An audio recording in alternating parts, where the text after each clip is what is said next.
মহাস্থানগড় বাংলাদেশের একটি অন্যতম প্রাচীন পুরাকীর্তি।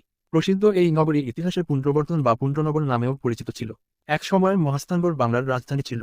যীশুখ্রিস্টের জন্মেরও আগে অর্থাৎ প্রায় ২৫০০ বছর পূর্বে এখানে সভ্য জনপদ গড়ে উঠেছিল, প্রত্নতাত্ত্বিকভাবেই তার প্রমাণ মিলেছে।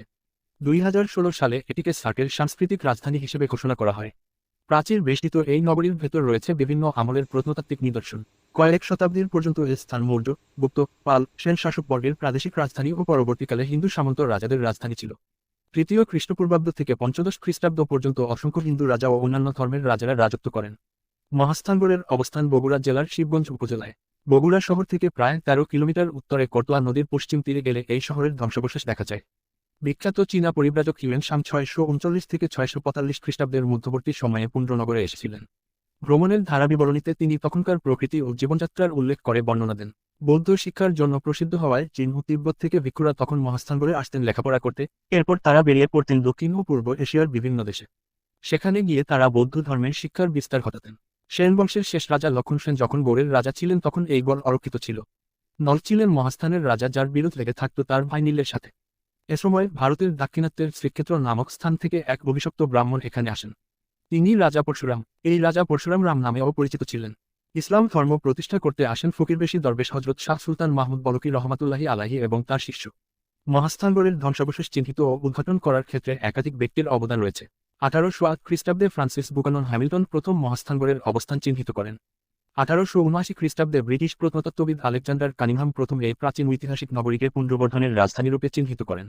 অনেক পর্যটক ও পণ্ডিত ব্যক্তি, বিশেষত সিজে ওডনেল, ইভি ওয়েস্টম্যাক ও হেনরি বেভারিজ এই শহরতলি এলাকাটি পরিদর্শন করেন এবং তাদের প্রতিবেদনে তা উল্লেখ করেন। ১৯৩১ খ্রিস্টাব্দে প্রত্নতাত্ত্বিক খননের সন্ধান মেলে ব্রাহ্মী লিপির।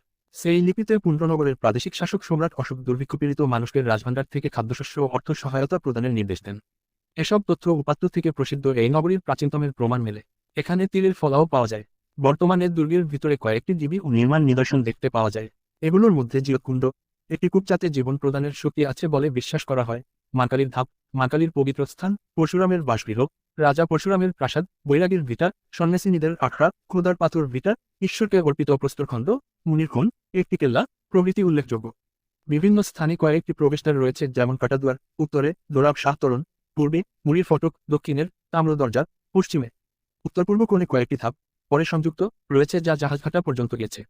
জাহাজঘাটার কিছুটা সামনে করতোয়া নদীর তীরে গোবিন্দ ভিটা, গোবিন্দের মন্দির অবস্থিত। এর সামনে স্থানীয় জাদুঘর রয়েছে, যেখানে উল্লেখযোগ্য কিছু নিদর্শন প্রদর্শিত হয়েছে। এর পাশে একটি রেস্ট হাউস রয়েছে।